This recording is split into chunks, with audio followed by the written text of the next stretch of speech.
Territorio Reportaje. Porque todos tenemos una historia que contar. Con el periodista Agustín del Castillo.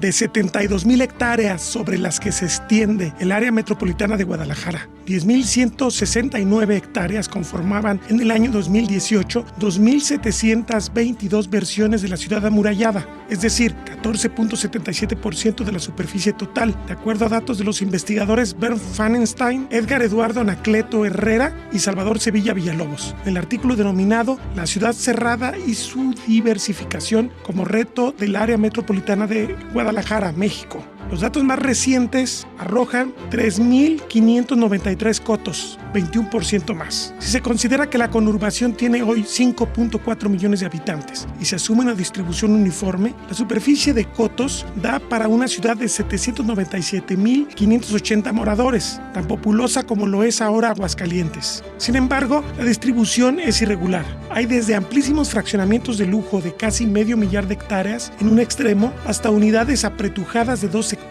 lo que pone en relieve la historia de este concepto, que evolucionó desde las nociones de exclusividad y privilegio hasta los confinamientos de obreros de bajos recursos, pero anhelosos de resolver los conflictos crecientes de la inseguridad. Los cotos son, entonces, una respuesta en buena medida ante el miedo social y, en segundo lugar, a la demanda de eficiencia en servicios públicos, señalan los académicos, quienes documentan las disparidades que obligan a diferenciar y clasificar según sea el caso, es decir, no se trata solo de tamaños. 8.56% de las unidades encontradas pertenecen al sector de lujo y ocupan 42.18% de la superficie fortificada, mientras que 86.73% de fraccionamientos cerrados apenas tienen 39.61% de la cobertura territorial, de manera que prácticamente la mitad del espacio amurallado está ocupado por solo 10% de las unidades o cotos. ¿Por qué ese explosivo éxito que en los casos de Zapopan y Tlajumulco rebasan respectivamente 20 y 30% de su área urbana? En el escenario mexicano se destacan como principales factores la incapacidad del Estado para garantizar los derechos ciudadanos básicos y el creciente problema de la inseguridad, contexto en el que sobresalen dos conceptos que permiten entender el funcionamiento de los fraccionamientos cerrados en Guadalajara: seguridad y segregación, señalan los académicos. La población que está optando por la vida fortificada percibe una mejoría en su estilo de vida, ya que se ha resuelto en cierta medida la incapacidad para cubrir necesidades básicas. Desafortunadamente, la imposición del modelo de urbanización cerrada por el sector inmobiliario está generando más dificultades que beneficios por la presencia de un muro entre las personas y la ciudad. En un intento por acaparar un mayor mercado con el argumento de la seguridad, la sociedad se segmenta cada vez más, incrementa la distancia entre ricos y pobres y surgen nuevos estratos sociales. Territorio Reportaje aprovecha la oportunidad de conversar sobre el tema con el urbanista chileno Rodrigo Hidalgo Dadwiller, de la Universidad Católica, con posgrado en Barcelona. El especialista advierte que se trata de un fenómeno continental. La problemática, diríamos, de la ciudad y el confinamiento residencial. La pandemia nos dejó, vamos a tratar de hacer algunas relaciones, pero es un fenómeno mundial, ¿eh? Y claro, uno podría ver que no son fenómenos. Lo que llama la atención ahora es el tamaño de esas intervenciones. Siempre han existido esas formas de agrupamiento residencial, siempre han existido en la historia. Yo, en el caso chileno, por ejemplo, hablamos de los condominios, ¿no? Y se hace como, en Chile siempre somos muy buenos para repetir las palabras, o para, como no queda claro, entonces al café le decimos café, ¿no? Y a los condominios cerrados, ¿no? Es lo mismo. Y eso en Brasil, por ejemplo, aquí en Sudamérica, sobre todo en ciudades que se promovió mucho eso, por ejemplo, en Caracas en los años 70, ¿ya? En otras ciudades también, ¿no? Buenos Aires tiene proyectos gigantescos. En Brasil, en San Paulo, uno de los primeros más grandes, Alphaville, ¿no? Y Alphaville es una empresa que construye en todo Brasil, pero Alphaville está en San Paulo, Ujú. Y efectivamente corresponde hoy día, es un municipio, ¿no? Es un municipio hoy día, que se diseñó de ese modo, muy cercano al aeropuerto de Guarulhos en San Paulo.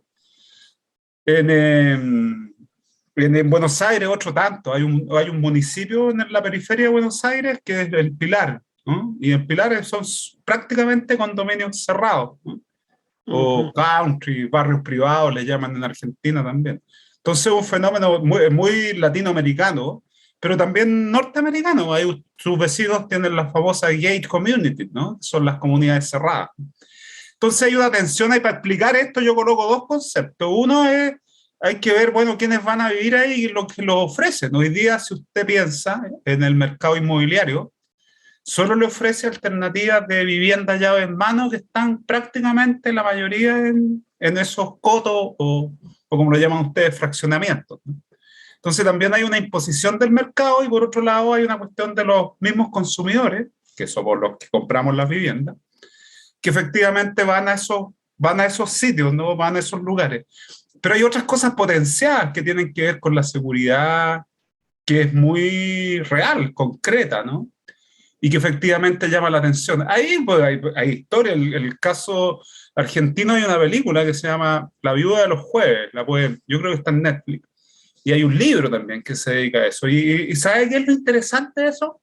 Eh, en el fondo los barrios privados o los cotos, como usted quiera llamarle, van a replicar lo mismo que hay en la sociedad fuera del condominio, del fraccionamiento, ¿no? Entonces ese libro, La viuda de los jueves, trata de un asesinato que se provoca ahí en ese lugar, los vecinos. Y la película termina, ¿sabe cómo?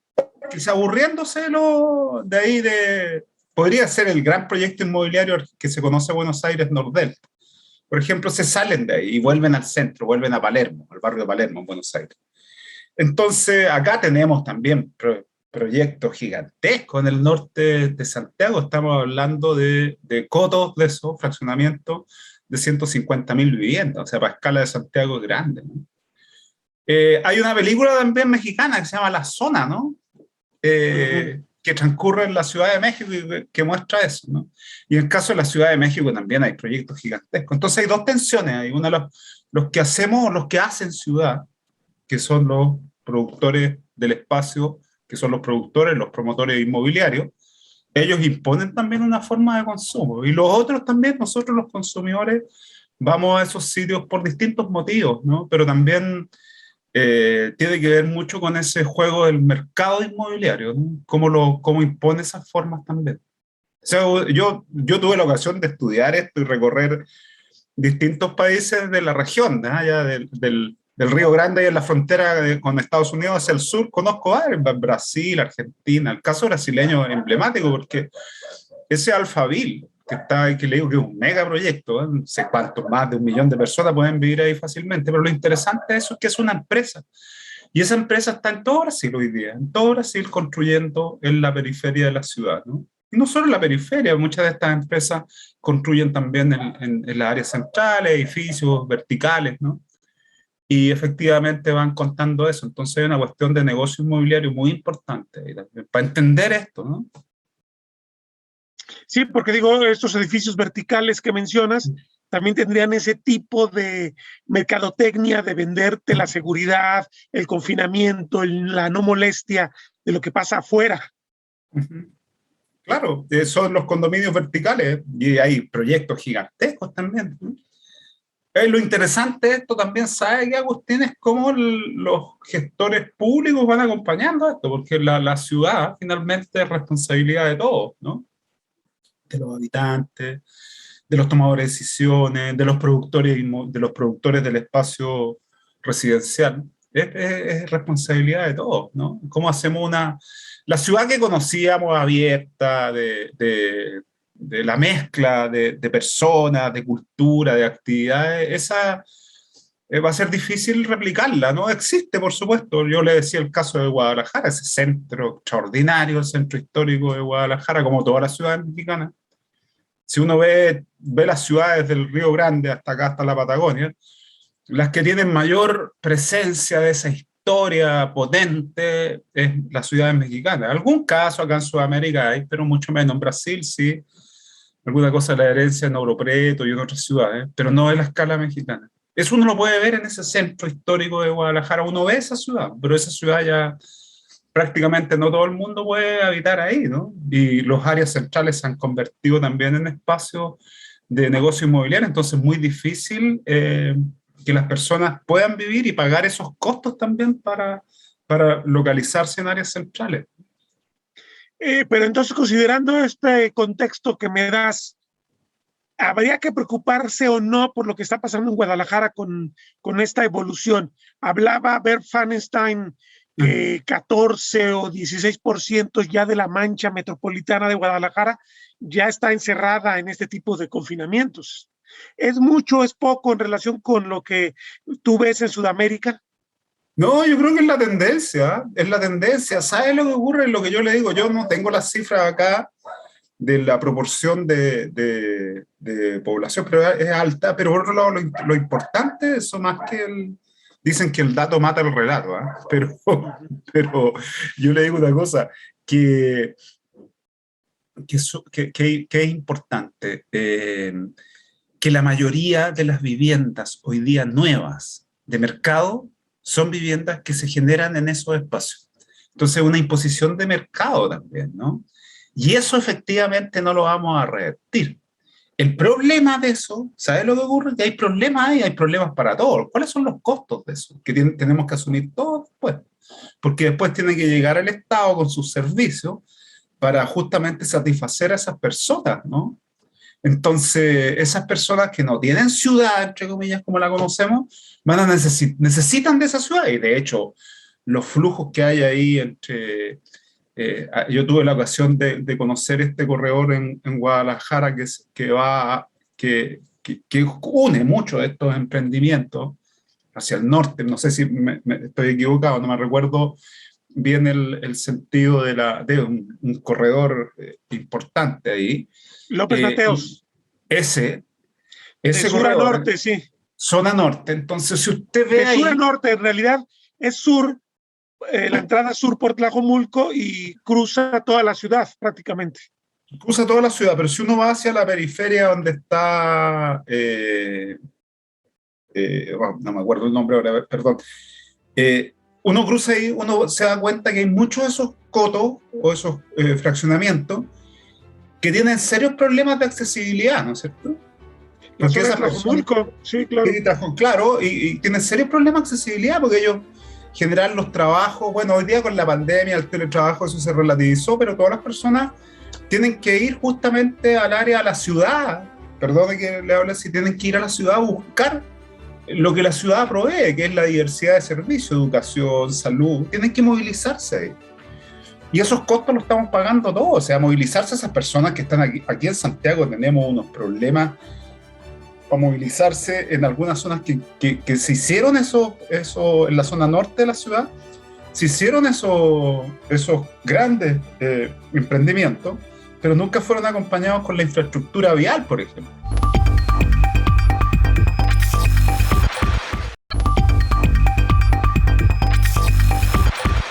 Uno de los efectos de aislarse es que hay que vivir lejos, lo que nos lleva a las ciudades dormitorio. A juicio de Rodrigo Hidalgo, es un costo alto para presupuesto y para las personas, pero muy difícil de revertir porque el costo del suelo en las zonas urbanas consolidadas es muy elevado y porque el capitalismo latinoamericano adolece en términos éticos, mientras los gobiernos no regulan gran cosa. Entonces esas personas tienen que, para recorrer, por ejemplo, 15 kilómetros, se pueden demorar fácilmente unas 2 o 3 horas, ¿no? Estamos hablando de una distancia corta. Y eso efectivamente en la pandemia, claro, eso se vio justamente con el confinamiento de todo, se vio relativizado, pero hoy día con el desconfinamiento se está viendo, y con el aumento de la tasa de modernización, por ejemplo, se está viendo muy afectado, digamos. Supongo que esto en parte nace de la idea de que solo se produce vivienda aislada y no se generan polos de desarrollo, o sea, no tenemos usos mixtos, no tenemos mucho comercio, no tenemos mucha generación de empleo, no tenemos servicios educativos, incluso servicios hasta de entretenimiento, y la gente nomás duerme ahí y se desplaza hacia las zonas de la ciudad donde se encuentran esos servicios, ¿no? Claro. Claro, y eso tiene costos altos para las personas también, ¿eh? Revertir eso va a ser muy difícil. Las estrategias de recuperación de las áreas centrales son las que deberían ir a que justamente no exista esa dispersión o fragmentación hacia la periferia. Pero son tales los costos de acceder a la vivienda en las áreas centrales son muy altos, ¿no? Entonces eso efectivamente hace que las personas tiendan a ubicarse en estas zonas periféricas, dependiendo mucho del automóvil y dependiendo mucho de la infraestructura pública. Y eso efectivamente hace colapsar los sistemas viarios, ¿no? La movilidad es uno de los grandes problemas de las ciudades grandes como Guadalajara o Santiago de Chile, Buenos Aires o Ciudad de México, ¿no? Y ahí es donde efectivamente hoy día hay todo un discurso, la famosa ciudad de los 15 minutos que la inventaron ahí en Francia. Claro, bueno, eso es muy antiguo, ¿no? Localizar el trabajo cerca de donde uno reside, pero en las grandes ciudades eso pasa a ser una quimera más que una realidad, ¿no? Sí, y es interesante que lo comentes, porque se supone que tenemos desde 2000, pues quizás 8, 9 años, un, una instancia de planeación metropolitana que se llama IMEPLAN, que tú te Sí. habrás topado con ellos en tu trabajo sobre Guadalajara, y tenemos un documento que se llama el POTMET, el Plan de Ordenamiento Territorial Metropolitano, donde se plantea pues un cambio total en la forma en que la ciudad está entendida, en que estos puntos que son solamente de vivienda o solamente otro tipo de usos se conviertan en usos mixtos y se tenga esta posibilidad de tener en corto el empleo, en corto la universidad, en corto el centro de salud, en corto los espacios administrativos. Pero en tu opinión, esto sigue siendo utópico y el Estado quizás no tiene la fuerza para forzar al mercado a que esto cambie, ¿o cómo lo verías tú? No, yo de acuerdo, pero ahí hay una cuestión importantísima. Si hay un concepto que es el concepto umbral, escala, ¿no? ¿Cuál es la escala o la cantidad de personas, el umbral, el famoso umbral de la demanda, ¿no? Para que eso pueda localizarse. Efectivamente pueden estar los planes, ¿no? Y esos son muy importantes, existen en todas las ciudades y países, pero ahí los planes terminan siendo utópicos finalmente porque no logran justamente materializar lo que están proponiendo, y sobre todo en materia de eso, como usted dice, los usos mixtos, ¿no? Pero esos usos mixtos se van a localizar en ciertos lugares en la medida que la población que esté ahí efectivamente esté dando las condiciones para que pueda existir. ¿A qué me refiero con esto? Por ejemplo, mire, ¿por qué siguen las áreas centrales? ¿Por qué tenemos esos corredores? Y vuelvo a insistir, la tasa de motorización aumentando, pero de una forma como que si se fuera a acabar el mundo, digo yo. Y eso tiene usted una gran presión sobre la infraestructura. Pero por otro lado, tiene a los cómo se va haciendo cultura de ciudad en esos lugares, ¿no? Entonces, cuando eso no existe, efectivamente tenemos un problema más o menos grande, porque puede que el plan entregue las condiciones, ¿no? O sea, esté diseñado, pero no está justamente materializado. Estamos llenos de situaciones como esa, ¿no? Y eso demuestra un poco cómo trabaja el mercado inmobiliario, ¿no? Que hay que regularlo, ese mercado hay que regularlo. Y es donde ellos son los que tienen que dar las condiciones efectivamente para que esas personas que viven en esos lugares también tienen costos importantes a aportar. Porque uno pensaría, bueno, la crítica que se ha hecho en toda América Latina es que el Estado abandonó su papel regulador en el tema de la construcción de las ciudades, que el Estado lo dejó al capital.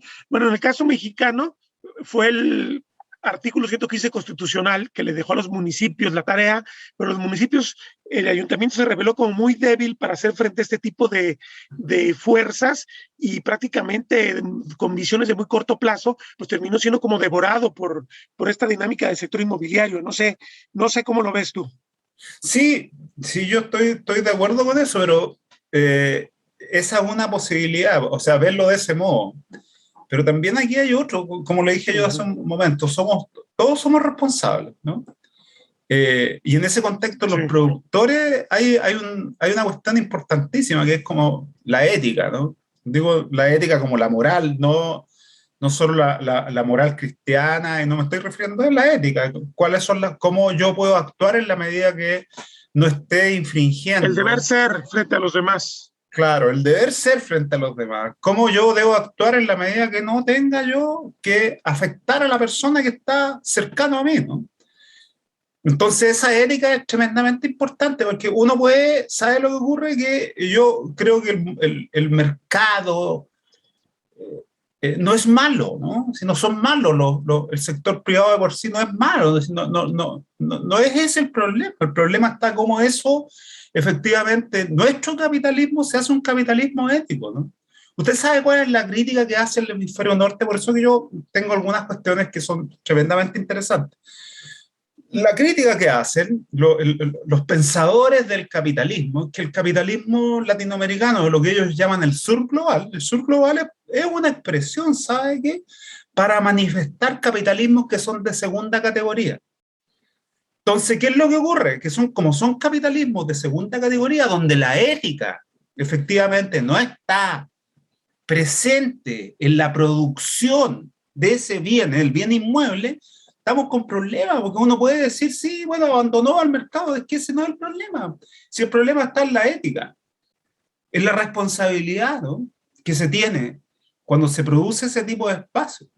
Entonces, ahí es la discusión, yo la encuentro extraordinaria, en el sentido de que cómo podemos trascender el menos común de los sentidos, que es el sentido común. De algún modo, aquí en México y creo que en buena parte de América Latina, se habla que más que capitalismo liberal tenemos oligarquías o controles o capitalismo de cuates, como decimos en México. Bueno, aquí pasa más o menos lo mismo. Ahora, nosotros podemos sacar una radiografía, pues si somos, entre comillas, somos parientes, ¿no? Así es, somos parientes en el sentido que somos primos del mismo barrio en Chile, los mexicanos, argentinos, somos todos del mismo barrio. Sí, somos la misma civilización de algún modo. Claro, somos muy parecidos y tenemos esa cuestión donde las riquezas están concentradas en pocas manos, tenemos unas sociedades tremendamente desiguales, tenemos mecanismos de producción del espacio que son muy similares, ¿no? Tenemos esta cuestión de los condominios cerrados, por otro lado también tenemos ahí una fuerte presión, como la vivienda se ha transformado en un bien, y además después de la pandemia, escaso, caro, entonces tenemos un problema de invasiones, llamamos acá en Chile de toma de terreno, ustedes hablan de los paracaidazos, y vamos, y yo puedo seguir diciéndole cosas, y usted me va a decir, pero si eso en Guadalajara también, pues.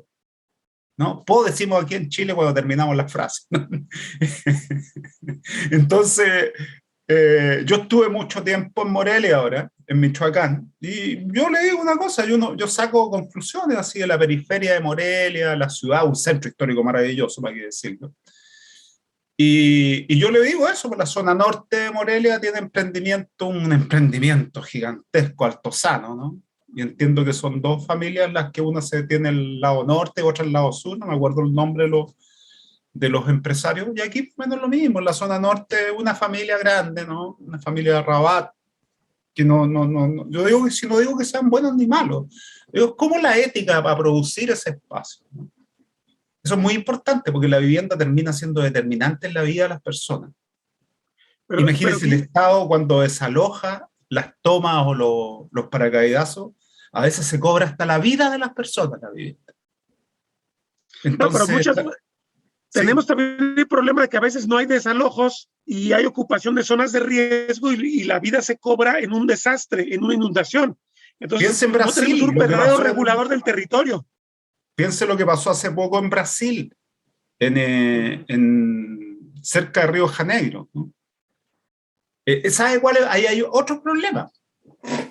Por ejemplo, decían que querían, yo lo leí esto en el diario, leí a unos colegas míos de brasileños, y decían que el Estado quería hacer remociones en muchas ciudades de Brasil, y querían darle, entre comillas, la política, que todo el mundo se hace, darle un bono, un subsidio, ¿no? Decirle, oye, ¿sabes qué? Te vamos a comprar ese terreno, ya, para que tú te vayas y salgas de ahí.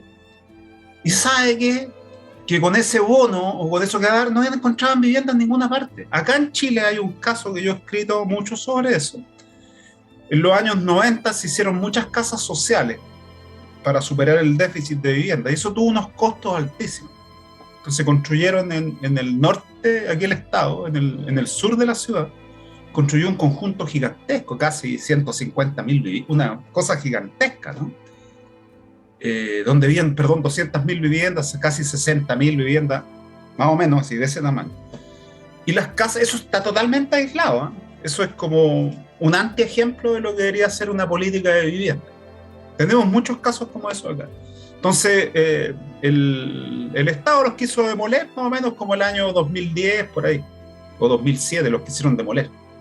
Y le iban con la misma cosa hasta las remociones que yo le conté ahí en Río. Y le iban a dar el dinero a la gente. Y sí, claro, eran 20 millones de pesos, no me acuerdo así bien la cifra, chileno.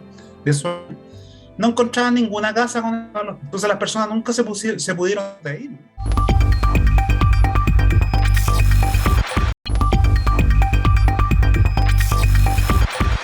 Latinoamérica presenta dos paradojas. Es la región más urbanizada del planeta, es decir, con más habitantes en ciudades, y es la región más violenta. La oferta de urbanizaciones aprovecha ambos elementos. Pero fíjese, lo que sucede acá en Guadalajara, no les dan nada de dinero, pero la gente se sale porque está tan lejos de los centros de trabajo y de educación que prefiere buscar una casa en renta dentro de la ciudad a seguir viviendo en una casa que no le da ninguna posibilidad. O sea, y sin intervención total del Estado. Tenemos 70.000 casas solas. Eso, claro, pero eso es una locura, porque eso en el fondo, yo algo he estudiado eso, el caso mexicano, pero en el fondo construyeron porque las empresas que construían recibían subsidios muy altos. Entonces el problema no era de ellos. Ellos ya tenían el dinero y construían y iban hacia adentro, ¿no? Y aquí no existe eso, ¿no? No existe a la escala mexicana, pero eso se deriva justamente por los mecanismos de incentivo que el Estado dio para construir esas viviendas. Entonces ese caso mexicano es muy interesante para el resto de nuestro barrio, ¿no? Como diríamos, nuestro barrio, el barrio grande, ¿no? Digo, América Latina tiene algunas características, como tú mencionabas, muy específicas. La concentración de riqueza, la alta urbanización. Tenemos una alta urbanización y además es una característica civilizatoria que me parece inquietante. Somos la región más violenta del mundo. O sea, no sé si todos estos factores terminan siendo los que derivan en esta mercadotecnia tan exitosa del espacio confinado para vivir. Sí, lo de la violencia y la seguridad es una cuestión fundamental, o sea, termina en eso, ¿no? Pero eso tiene costos altísimos, sobre todo esos costos que le digo yo, porque en el fondo tiene que llegar después el Estado a proveerle servicios a esas personas. Tiene que proveerle servicios, recolección de basura, el problema de las aguas servidas, las aguas negras que llaman ustedes. Los costos de urbanización son muy grandes, ¿no? Y finalmente, cuidado, porque muchos de esos lugares, yo no estoy diciendo que sea bueno o malo, yo vivo en un condominio también de altura acá en Santiago, pero muchos de esos lugares no siempre tienen o no siempre cumplen con lo que efectivamente están ofreciendo, ¿no? Entonces las personas, igual los consumidores ahí, terminan después organizándose, más encima perdiendo tiempo justamente para que les llegue, trabajando los fines de semana en organizarse, resistirse. Es compleja la vida de la ciudad o la vida cercana a la ciudad, porque vivir en un coto de, no sé, de 60.000 personas, donde el uso prioritario es el residencial, no tiene, digamos, mucho atractivo el espacio hacia afuera de la vivienda, ¿no? Que debería ser un espacio que debería albergar también lo que llama hoy día, y aquí nosotros estamos bien entretenidos porque estamos en un proceso constitucional, ¿no? Y hay una discusión tremendamente interesante sobre el derecho a la vivienda, a la ciudad, los derechos a la naturaleza, que más allá que se cumplan o no después, ya eso va a ser un problema cuando la constitución esté en regla. Pero hay cuestiones fundamentales que apuntan a eso, ¿no? al campo de los derechos, ¿no? Y hasta qué punto el Estado también, y aquí es importante el papel del Estado, también tiene que ser, aparte de la ética del capitalista, ¿no? El Estado también tiene que tener su ética y el Estado también tiene que ser garante de esos derechos. Yo digo un poco en este tema del capitalismo del sur, también está que no hemos sido capaces estas culturas, la civilización quizás de la América hispánica y portuguesa, en crear estados serios, verdaderos, sólidos, donde todos estemos incluidos, donde haya regulación, donde haya aplicación de la ley. Es muy permisivo todo, ¿no? Claro, uno tiene esa sensación, ¿no? Tiene esa sensación de que hay una desprotección por una parte y que hay una serie, hay un marco legal que tenemos nosotros en nuestra América, tenemos leyes para todo, ¿no? Pero que de ahí a que efectivamente ese marco legal esté en rigor, es bastante complejo. Y tenemos un problema del mundo político que efectivamente... de esto se ha hablado mucho, ¿no? Desde que nuestras repúblicas son repúblicas, ¿no? Los estados de excelencia tienen que ser profesionales. Y tenemos un discurso, sabemos, ¿no? Sabemos muy bien efectivamente cómo deberían ser, pero tenemos estados efectivamente con cuerpos técnicos a veces muy débiles. Por ejemplo, la cosa de la vivienda, ¿no? Digo yo, mire, un ejemplo le coloco yo a usted. Muchos de estos emprendimientos llegan a municipios, y aquí en Guadalajara debe pasar lo mismo, en la periferia, y son municipios muy pobres, entre comillas, que tienen pocos recursos. Y esos municipios a veces tienen que sentarse a negociar estas grandes inversiones, pero imagínense una empresa grande, estas inmobiliarias que son consorcios grandes, importantes, imagínense cuánto de la oficina técnica de planeación de los municipios son como 10 oficinas, o sea, como 10 grupos técnicos que tiene el municipio. Entonces, en México tiene una cuestión interesante, ¿eh? Que son los INPLAN, que son los institutos de planeación municipal, y que no están constituidos en todos los municipios. Yo tuve ocasión de conocer el de León, y ahí se ha sido un trabajo extraordinario.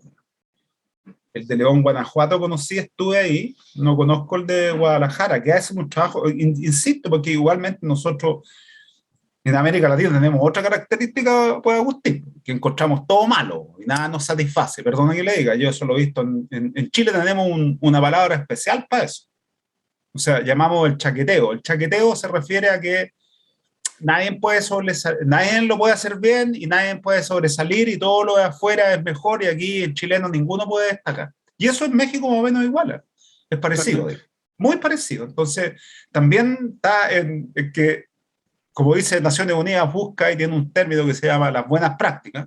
Hay buenas prácticas, también se han hecho cosas interesantes, ¿no?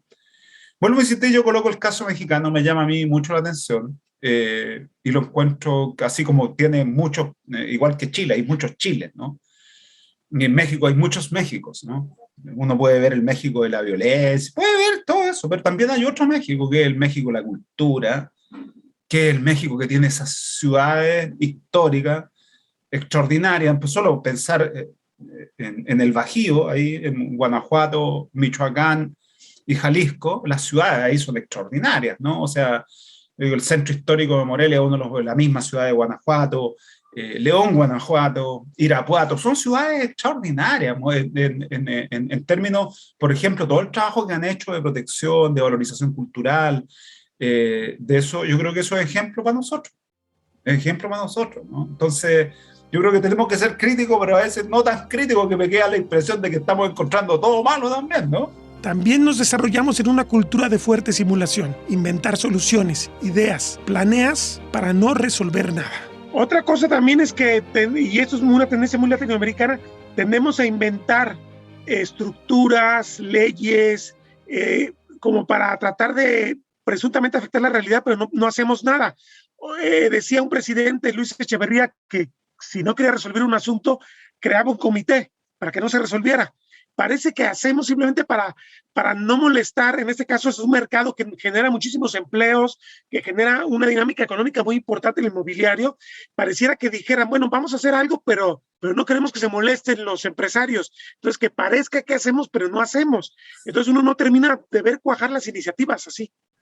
No, yo estoy de acuerdo con usted. Aquí en Chile decimos, hagamos como que hacemos y no hacemos nada, ¿no? Y yo estoy de acuerdo con usted, pero ahí yo vuelvo a insistir en algo que le dije yo. Si no ha quedado todo claro, le pido mis disculpas aquí. Yo le vuelvo a insistir en algo. El capitalismo de nuestros países es un capitalismo bien de segunda categoría. Y ahí es donde efectivamente, y los empresarios, diga yo, los que son los dueños, porque aquí en México, aquí en Chile se hablan de las 7 familias. No estoy inventando un número. En México serán 8, ¿no? En Argentina otras 14, ponga usted. En Brasil 20, ya que son más, ¿no? Lo que yo quiero decirle es que además ellos son muy arrogantes, en el sentido de que también arrogan, y no digo que arrogar sea malo, no, pero arrogan, cuando uno es arrogante es porque está mostrando también alguna falencia, ¿no? Y arrogan que ellos hacen bien las cosas, ¿no? Y que son muy profesionales, lo hacen todo perfecto y todo el asunto. Y no es tan así, ¿no? No es tan así. Entonces, cuando digo yo, ahí es donde ellos también tienen una responsabilidad de tener países mejores. No digo que sean los únicos, somos todos responsables, ¿no? Pero sobre todo pensando en cuestiones de ese tipo, ¿no? Porque si le dejamos a la ética de los empresarios resolver los problemas de el desarrollo urbano, nunca lo van a resolver, porque ellos van a decir que siempre lo hacen bien. Si aquí el papel toral lo tiene el Estado, ¿no? Y no hemos creado estados que sepan regular realmente, sí, a ver, de acuerdo a mi norma, tú estás cumpliendo, no estás cumpliendo, tú puedes decir lo que quieras en tu publicidad, pero según yo, tú no estás cumpliendo, y que les exija, y que corrijan, y que hagan las cosas bien, ¿no?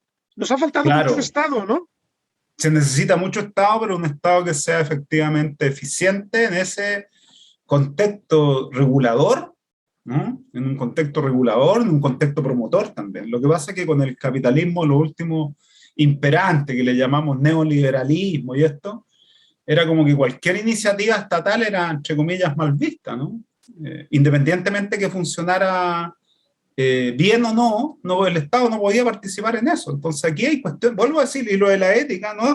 La ética se construye entre todos, ¿no? Por eso que usted tiene claramente cuando dice no se puede dejar a la ética, no, pues no se puede dejar, porque necesitamos una nueva ética, ¿no? Una nueva ética ciudadana, ¿no? Una nueva ética ciudadana. A final de cuentas, una democracia funciona con contrapesos. Se visibilizan, quedan claros los intereses que hay en la sociedad, pero nadie confía que un interés, por más cristiano o por más espiritual que sea, vaya realmente a ver por todos. Entonces, por eso se necesitan contrapesos y se necesitan instituciones públicas para que hagan ese papel, ¿no? Claro. Y que se necesita eso y se necesita esa presencia. Pero ojo, no solo, yo vuelvo a decir que, ¿sabe cuál es el problema? Que es lo que usted dice, que muchas de las cosas que declaran no las hacen. Y lo mismo ocurre con el modelo capitalista. Yo no digo que sea bueno o malo, lo único digo que si funcionara bien, no tendríamos los problemas que tenemos. Yo le digo una cosa, nosotros somos re buenos en nuestro continente para criticar a Estados Unidos. No, yo ni conozco, no he estado ahí y no sé si alguna vez vaya, no es mi problema, pero usted piense en lo que pasó en pandemia, de los países en el mundo que más ayuda dieron fueron ellos. Fueron ellos. Entonces, cuando se quiere comparar, no, es que esto se hace en Estados Unidos, oye, pero un momento, si, lo que pasa es que en Estados Unidos y en esos otros países las cosas funcionan. Las cuestiones funcionan, ¿no? Claro, porque son estados, y ahí la ética del no cumplir, ¿no? Hasta de las infracciones de tránsito, hasta otras, a las relaciones que usted tiene con sus vecinos, al modo como usted se comporta en la calle, ¿no? No pueden beber los jóvenes después de los 21 años, ¿no? Entonces son cosas que funcionan. Insisto, yo no estoy diciendo si son buenas o malas, pero lo que declaran funciona. ¿Quiénes fueron los que más ayudas dieron en la pandemia? Ellos, ¿no? Claro. Si hablamos del neoliberalismo, el neoliberalismo está más bien acá que allá, por lo que yo veo. No, yo creo que sabe que allá hacen la pega. O sea, hacen la pega, como decimos en chileno, hacen el trabajo, ¿no? O sea, que lo que declaran más o menos le funciona. Lo que pasa es que aquí nosotros en Chile hicimos el modelo capitalista, que ha entrado en crisis, pero igual relativamente sigue generando, entre comillas, una riqueza. Pero este es un país, el chileno, es un país que la economía de Chile, por ejemplo, yo le voy a dar el siguiente ejemplo. La economía de Chile no es una economía productiva. Chile prácticamente no tiene, o sea, produce, sí, pero no produce bienes durables. Por ejemplo, en Chile prácticamente tiene una industria muy mínima, ¿no? Nos importamos todo con el principio de las barreras, disminución de las barreras arancelarias. Aquí se importa todo desde que se instaló el modelo con los militares, ¿no? Pero ¿qué es lo que ocurre con eso? El modelo declara cuestiones que no cumple, y esta economía es una economía financiera y extractivista, ¿no?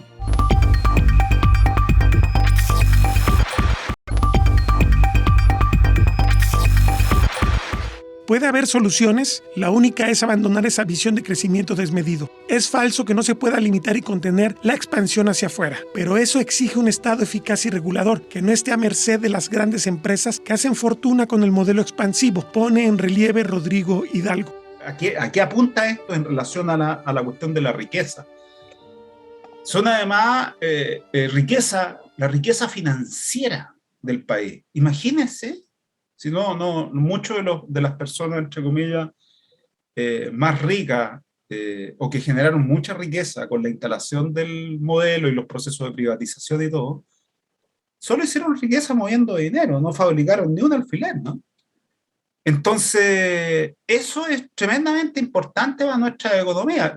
México tiene una industria más potente, ¿no? Yo lo que por lo menos vi ahí en la región de lo que ustedes llaman el Bajío, el núcleo industrial de Irapuato, se nota una efervescencia de actividad industrial. Esa en Chile no existe.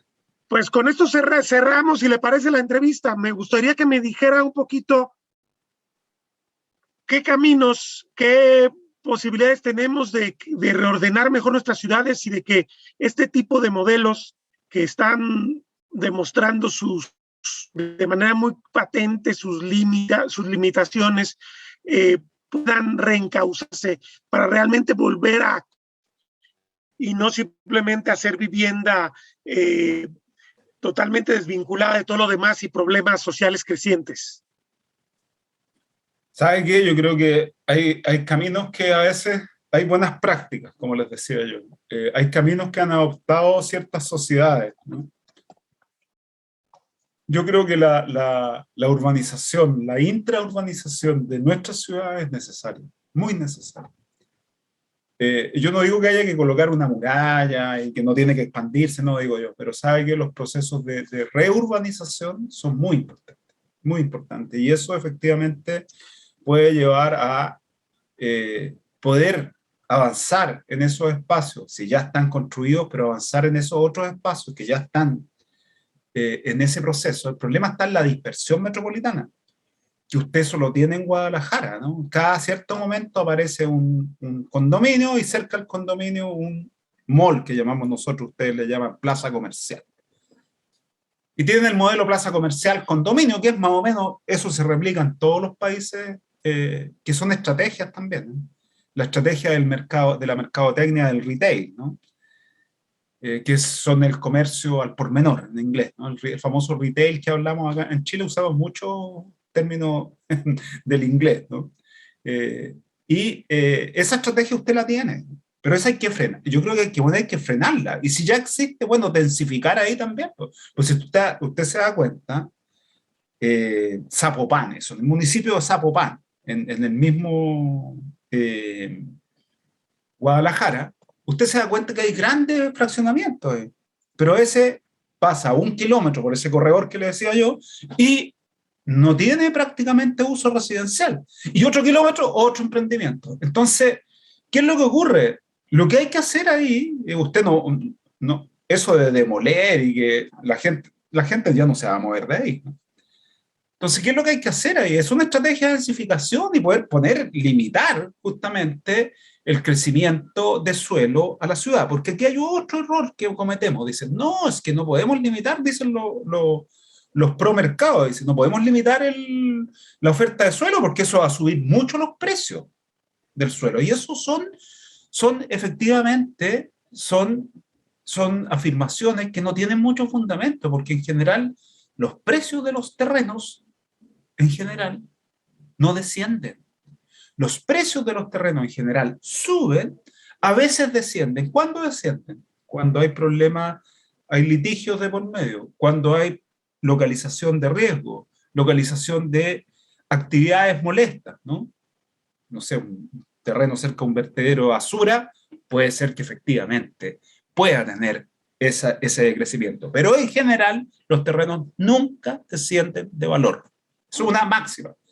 Entonces, lo que hay que hacer, vuelvo a insistir, es apuntar hacia procesos de urbanización. Y en América, en nuestra América, tenemos excelentes escuelas de urbanismo, arquitectura, los mejores, ¿no? Los mejores para diseñar eso.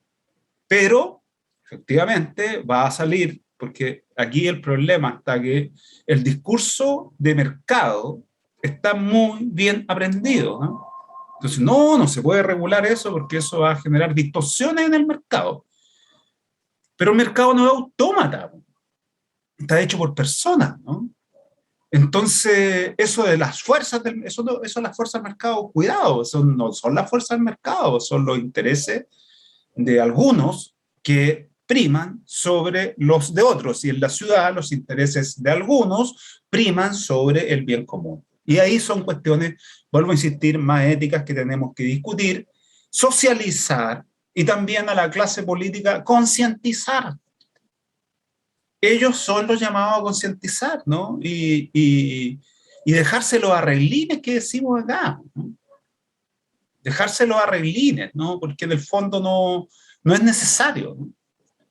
No es necesario. Mire usted, lo que pasa es que esto es tremendamente interesante, esta discusión. Cuando hablábamos esto de los que se toman terreno o los paracaidazos que arriesgan su vida. Pero también hay tramas sobre la ciudad, la expansión y las licencias de edificación. Pregúntale a la mafia italiana nomás en Nueva York, ¿qué pasó? Usted sabe eso, o sea, eso está escrito, ¿no? Y está retratado en el cine, ¿no? Entonces el crimen organizado, por otro lado es otro actor más. Y yo lo pongo eso, el de la mafia italiana, porque del cine norteamericano lo ha puesto, ¿no? Cómo transaban en Nueva York con las licencias de edificación, ¿no? ¿Qué se está haciendo acá? Digo, se está haciendo acá porque tenemos un país también con agrupaciones criminales enormemente ricas. Digo, eso es lo que ha pasado en México los últimos 20 años. Claro, pero esas organizaciones también tienen intereses inmobiliarios porque el sector inmobiliario da mucha liquidez, a diferencia de otras actividades que rentan, ¿no? Pero el sector inmobiliario da liquidez a la economía, ¿no? Y al dar liquidez es dinero que se mueve muy rápidamente, ¿no? Entonces, es interesante. La tierra, en caso de México, tiene otra cuestión que es re interesante para el resto de los países, pero que hoy día se ve amenazada, ¿no? Con lo que ustedes construyeron y que lo construyen a partir de la historia de México, de la Revolución Mexicana, de todo lo que deja eso, el proceso de los ejidos, ¿no? Los ejidos y las comunidades indígenas. Claro, que tienen una cantidad de terrenos importantísimos, ¿no? Pero que hoy día esos terrenos son enajenables, ¿no? Y cuando son enajenables se pierde esa cuestión cultural también. Y ahí atrás también hay muchos intereses, ¿no? Aquí en Chile no tenemos ejidos, pero sí el Estado, como somos repúblicas más o menos nuevas, digo yo, nuestras repúblicas tienen 200 años, el Estado de Chile tiene muchos terrenos todavía, mucho, pero sabe que esos terrenos no los coloca a disposición de planes, por ejemplo. ¿Y sabe cuál es el principio? Es que el Estado no puede entregar esos terrenos para esos planes, son terrenos que están puestos en el mercado, y tienen que tener precio de mercado. Imagínense cómo estamos. Entonces, hay cuestiones ideológicas también, que yo creo que no se trata aquí de ser socialista, comunista, sino que el capitalismo tiene que ser un capitalismo mejor, ¿no? Mejor y que cumpla los protocolos que él dice que va a cumplir. Claro, o sea, tiene que haber bienes públicos, tenemos que entender la noción de bienes públicos, y aquí parece que todo sería privatizar. por supuesto, bienes públicos, por supuesto, y tenemos que proteger esos bienes públicos, ¿no? Protegerlos, por supuesto. Porque ahora que lo mencionaba, tenemos fraccionamientos y zonas de riesgo que quizás sí habría que moverlos de ahí porque hay riesgos para la vida de los que habitan ahí. Eso no tenemos moverlo, áreas lógico. verdes suficientes, no tenemos espacios, parques, tenemos muy pocos parques para el tamaño de la población y podríamos tener ahí oportunidades para crear una infraestructura verde pública para mejorar la calidad de vida de toda la ciudad. Y como que nadie lo ve, lo visualiza de este modo. Claro, pero vuelvo a insistir, yo creo que ahí tenemos mucho que avanzar y yo creo que el espacio que usted me da para comentar esto es un espacio importantísimo, ¿no? Yo creo que el papel de los medios de comunicación, y usted de esto sabe mucho más que yo, Agustín, es muy importante, ¿no? Y es muy importante porque finalmente la vida, donde vivimos, ¿no es cierto?, es nuestra vida, ¿no? Y si esos lugares no son adecuados para la vida está en riesgo. De este modo, lo que está a discusión es el modelo de ciudad, porque el mercado por sí solo, sin más consideraciones éticas que la ganancia de corto plazo, no puede ser la respuesta, pero también se requiere que ese Estado cumpla su papel en brindar una ciudad más segura, con servicios óptimos y con espacios públicos en buenas condiciones. Y ese paso no se ha sabido dar en casi ninguna gran conurbación del subcontinente llamado América Latina. Territorio Reportaje. Porque todos tenemos una historia que contar. Con el periodista Agustín del Castillo.